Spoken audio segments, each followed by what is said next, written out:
Halo sahabat Lumina, kita lanjutkan di video ini. Kita akan membahas apa sih sebenarnya jurus pamungkas yang kita lakukan biar nanti ketika sahabat latihan menghadapi situasi dan kondisi yang tidak mengenakan, tidak menyenangkan, sahabat masih bisa menikmati kondisi itu dengan lebih happy ya.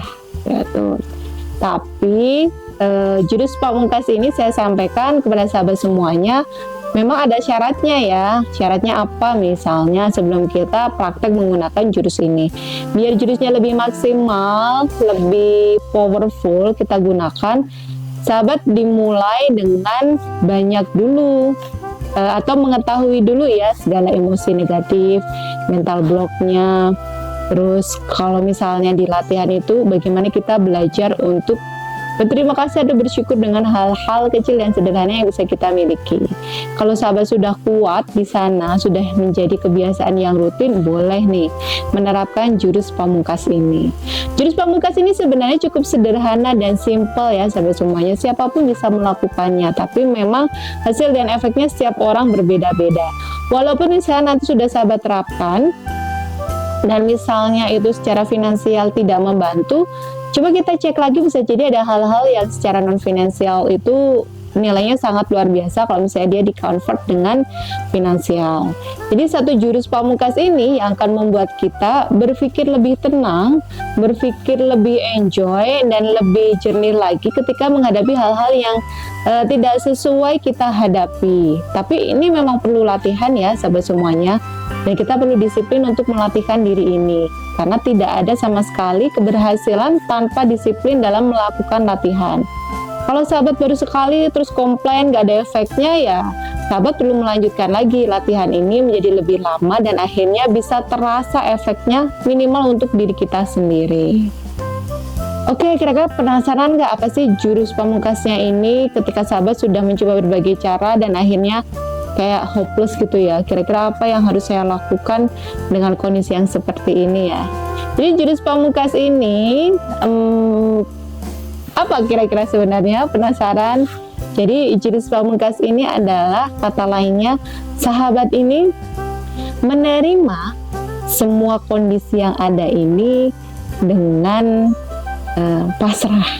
Nah, pasrah yang dimaksud di sini bukan menyerah ya sahabat, bukan juga langsung berlepas tangan, langsung nggak berusaha sama sekali, bukan.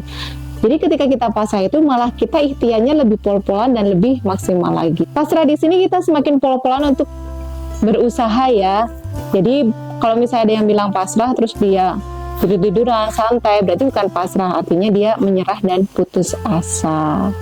Kalau misalnya sahabat melihat video-video kita yang sebelumnya yang membahas tentang bisnis keluarga lah dan yang lain sebagainya, yang saya jelaskan caranya seperti apa secara detail, hal-hal itu bisa terlaksana dengan maksimal kalau misalnya dari sisi pribadi sahabat ini sudah menguasai jurus ini, karena nanti kita pembawaannya akan enak banget.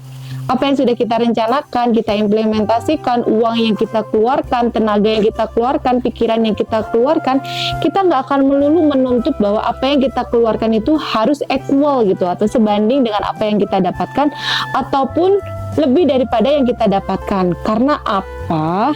Kalau sahabat semuanya sudah mengeluarkan secara finansial, pikiran, tenaga, dan yang lain sebagainya yang bisa dijanjikan oleh orang-orang tertentu, misalnya sahabat ikut training lah, ikut coaching, dan lain sebagainya, yang nanti hasilnya bisa berlipat-lipat kali dan lain sebagainya, ternyata hasilnya nggak sesuai, sahabat nggak akan menyalahkan.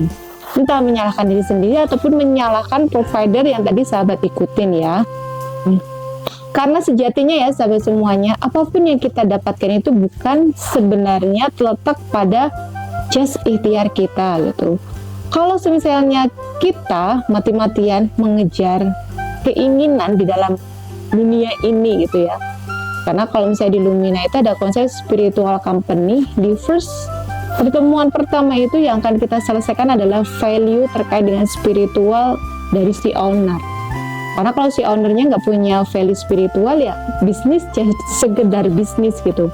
Walaupun kita ngakunya enggak kok, saya nggak buat dunia gitu, tapi kenyataannya kita banyak meninggalkan hal-hal misalnya kita nggak punya waktu untuk diri kita, bahkan mungkin kita beribadah itu terburu-buru, tidak khusyuk, dengan keluarga juga sering ditinggalkan, berantakan, apalagi dengan lingkup masyarakat sekitar. Saran saya, kalau memang mau ada perubahan, ya kita evaluasi di hal ini.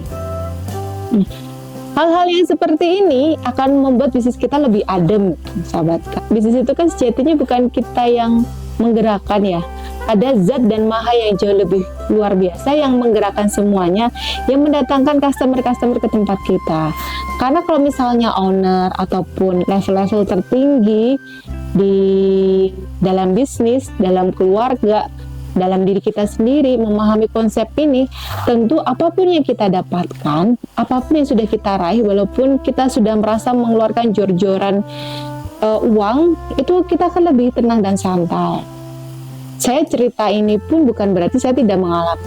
Saya sangat mengalaminya. Bagaimana saya menggunakan waktu 24 jam hanya sekedar untuk mengurusi bisnis, untuk mengejar mati-matian biar sesuai dengan rencana keuangan ataupun rencana perkembangan di dalam bisnis. Tapi kenyataannya yang ada hanya capek dan lelah gitu. Ketika hasilnya nggak sesuai, saya jadinya kecewa, nggak semangat gitu, down, dan nggak yakin bahwa bisnis ini itu memiliki masa depan yang cerah dan ceria. Di sisi lain saya lihat orang kok mereka nggak terlalu ngoyo seperti saya, hidupnya tetap santai tapi kehidupannya berjalan menyenangkan gitu ya, terpenuhi gitu. Dan akhirnya saya butuh waktu yang lama untuk merenung dan mencari apa nih yang salah dalam diri saya. Secara keilmuan saya sudah menguasai ya, banyak hal yang saya merasa saya menguasai. Tapi apa yang salah nih? Kenapa hasilnya tidak sesuai dengan apa yang di buku-buku ini katakan, apa yang orang-orang lain katakan nih? Rahasia apa ya, dapur apa sih sebenarnya yang disembunyikan? Nah, di video ini saya nggak mau menyembunyikan rahasia dapur itu. Saya ingin membagi semuanya ke sahabat Lumina dimanapun berada. Semoga dengan tips yang jurus pamungkas ini yang terlihatnya sederhana tapi tidak sederhana untuk dilakukan, karena kalau misalnya kita belum latihan yang lain-lainnya ya agak susah sih. Pasti akan ada pergolakan batin, akan ada denial atau penolakan dalam diri untuk menerima hal ini gitu. Enak aja, suruh pasrah dengan segala sesuatunya. Misalnya seperti itu. Kalau misalnya ada denial dalam diri, kira-kira gimana? Ya kita bereskan dulu, kita selesaikan dulu semuanya sebelum kita berlanjut ke langkah yang lainnya. Kalau saya sebut, sebelum kita mengeksekusi 20% faktor keberhasilan yang lainnya. Karena rata-rata orang itu hanya fokus di 20%. Bayangkan, 20% ini jumlahnya banyak atau sedikit ya sahabat. Kalau misalnya kita menjalankan 20% ini, misalnya kita capai 20%, cara-caranya dia masih jumlah yang minoritas untuk mencapai keberhasilan kita. Tapi rata-rata orang itu jarang sampai dia powerful menjalankan 20% ini ya cara. Jadi mereka paling cuma 5% atau 10%. Sedangkan kita mengabaikan 80% yang lainnya. Dan 80% ini kalau misalnya kita menjalankan 50%-nya aja, berarti kita sudah dapat yang mayoritas. Oke, sahabat semuanya, kalau sahabat pengen belajar lebih dalam nih terkait jurus pamungkas ini, dan sahabat merasa cukup lelah dengan semuanya, tidak ada salahnya sahabat bisa mencoba hal ini. Kita akan menyajikan ya, mulai start bagaimana kita membangun jurus pamungkas ini yang akhirnya kita kayaknya lebih menikmati hidup ini dengan segala sesuatu yang ada. Insya Allah kita akan mengadakan event di tanggal 24 Juni 2023 nanti dengan judul Unlock Your Peak Personal Performance. Maka jadilah versi terbaik dirimu, karena kita sejatinya manusia yang diciptakan untuk menghuni surga. Maka lakukanlah aktivitas-aktivitas yang menunjukkan kelas kita. Sampai jumpa di training 24 Juni 2023. Jangan lupa like, komen, dan subscribe-nya. Sampai jumpa lagi. Assalamualaikum warahmatullahi wabarakatuh.